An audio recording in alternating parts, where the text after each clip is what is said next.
Good morning children. Welcome back to today's session.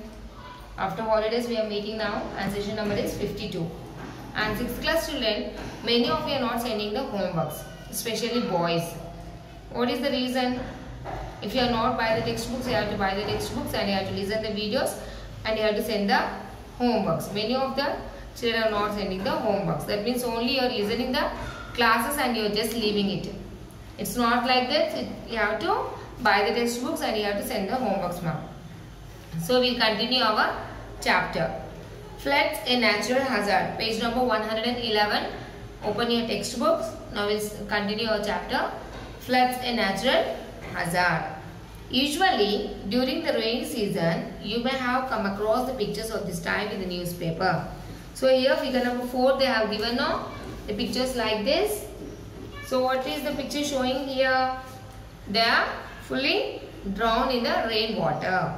So not you might have seen these type of things in the newspaper, but at present from the last month we are facing this situation, right?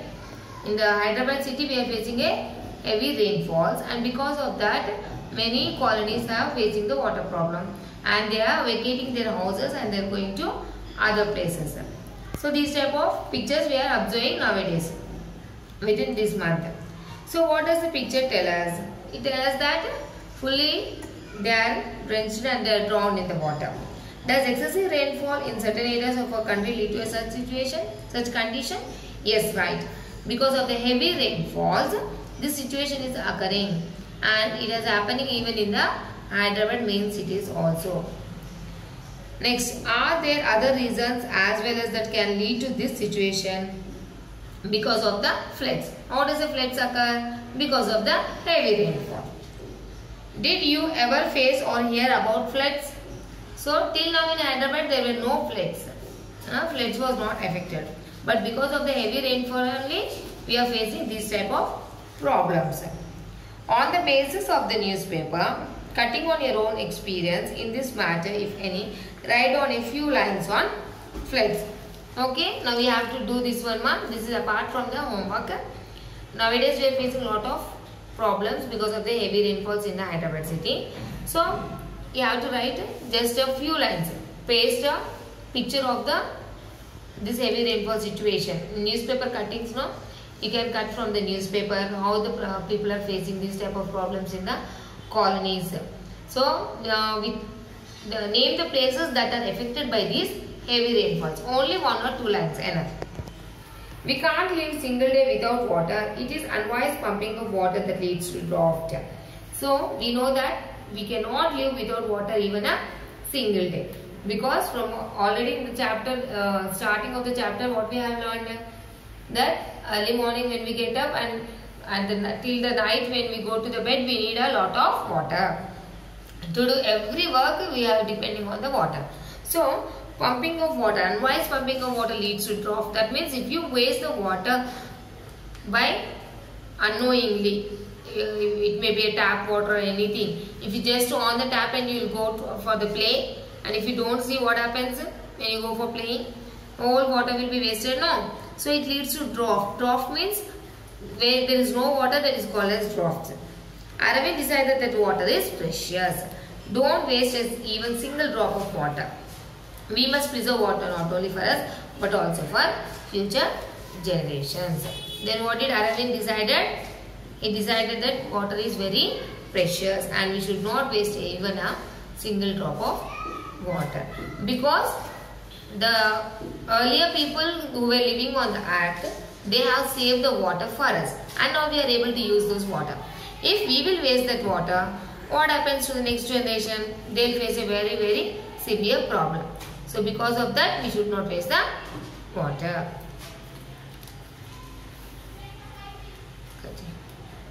So what we have learned in this chapter, we need water for domestic use, agriculture, industries, etc. For everything we need water, not only for the domestic purpose, industries and all, but for every purpose we need water. Next we get water from sources like ponds, lakes, rivers, etc. Once again, they have given the reconstitution. Of the water available on the earth, only 1% is fresh water. We have learned that 3/4 of the earth is having water. Still only 1% is the fresh water that is we are drinking. Next, we depend on the rains for water. Only by the rains we can get the water. Long periods of less rainfall usually cause the condition of droughts. Droughts is nothing but from the long periods, if there is no rainfall, then it is called as droughts. Floods are natural disasters that affect human life. Yes, floods means heavy rainfall, and because of that, the people will lose the property and everything. So this is called as a natural disaster. Okay, clear children? So far we have finished the chapter, and we have written up to 7th question or 8th question, I think. So now you do one thing, 9th one, 10th one, 11th one, 12th, 13th, 14th. Only 3, 6, 7 questions are there. Among the 7, once they have given 8th question, prepare a map of your village showing different water sources. That means map village you have to draw wherever they are having water sources. Like it may be a small pond and there may be a bore well. And so these type of pictures you have to draw and you have to show the village map. Next, 9th one they have given, make a pamphlet on don't waste water, display it on wall magazine. Don't waste water. So for that you have to prepare a pamphlet like water is precious, save single drop of water, it will save our lives. In this way you have to write now. Next, 10th one, collect information about water related games and make a scrapbooks. So water related games, whatever water related games are there, what that information you have to collect. Next, find out the relation between the water shortage and drought. If water shortage and the drought, both relationship you have to write. Next, justify the statement drought and floods are result of action made by man. Investigate your reasons. This is all if you buy the text, buy the workbooks and try to write and try to learn. Aravind never forget to switch off water pumping motor in time. Do you support him? Why? So Aravind will not forget to switch off the water pump. Why? If you forgot, what happens? All the water will be going out and it will be waste, no? So for that purpose, he'll take care of his pumping motor. Next, if people are suffering due to severe floods, what would you do to help them? If people are facing very severe floods, what will you do? You'll help them, no? In all time, schools will be, what they'll be doing, will be collecting the money. And sometimes they have collected the soaps, towels, bed sheets and all. We can give them whatever they need. So first thing, what is that they need? When the floods are occurred, the people might have lost their property. So we have to send them the cloths, soaps, like medicines also we have to send. Bed sheets also we have to send. So in this way we can help them in many ways. So suppose if you are trying to help them, so what would you do to help them? We'll collect the money from the colonies and we'll send them. So this is all for this lesson. We have finished everything. So write the question answers whatever I have given you. Learn properly. Is it clear, children? Now okay, we'll go to the next chapter. Simple electric circuits they have given. So far we have finished 11 lessons. Now we are going to learn the lesson number 12. So simple electric circuits.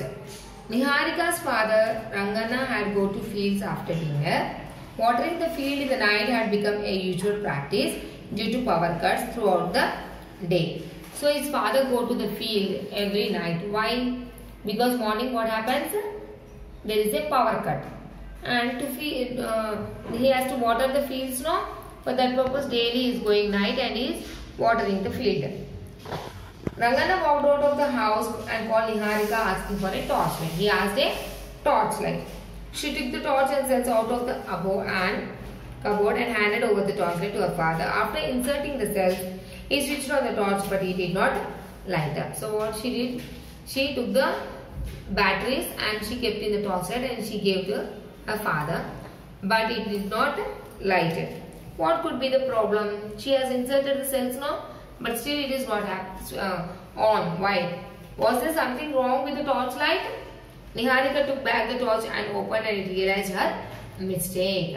Then she took the torchlight back and then she found her mistake. What was the mistake? She has inserted the cells in a wrong way. When she is inserting the cells, she kept in a wrong way. She changed the position of the cells and handed over the working torchlight to her father. Then she has changed the cells and she has gave. Why does the position of the cells affect the working of a torchlight? What does a cell contain? So what was the mistake of the Niharika? She has inserted the cells in a wrong way. Then what is the right way? Actually, how should we insert a cell? What is a cell? What does it contain? So all these things we are going to learn in this chapter. Observe the cell. Let us take a torch cell and observe it. Can you describe it? The cell consists of a cylindrical metal cans. Its heaviness suggests that it is filled with some chemicals. If you take out a battery and if you see it has some weight. Why? Because it contains some chemicals. And the outer covering of the cell contains a metal cap. What does it contain? Metal cap. The procession on one end is due to a carbon rod in the center. At the top of the cell a metal cap is fixed. The entire can is sealed. So everything is sealed and here you can see some edge point. Have you seen plus and minus signs on a cell? These signs indicates the two terminals of a cell. So on every cell there is a negative and a positive terminal. On a battery it will be minus and plus. So this is a negative terminal. Okay, and this is a positive terminal. Is it clear? So every cell contains negative and positive terminals of the cell. And it contains a metal cap. And inside the cell it is filled with some chemicals. Okay. So this is a cell description. Do not connect the two terminals of a cell with a single wire. So these two terminals of a cell with a single wire. We should not connect the two terminals to only one single wire. This is a note. So okay children, so far we have finished about the cell. Remaining part we are going to learn in the next class. And the homework I have given, write the question answer of the 11th lesson. Is it clear children? Thank you.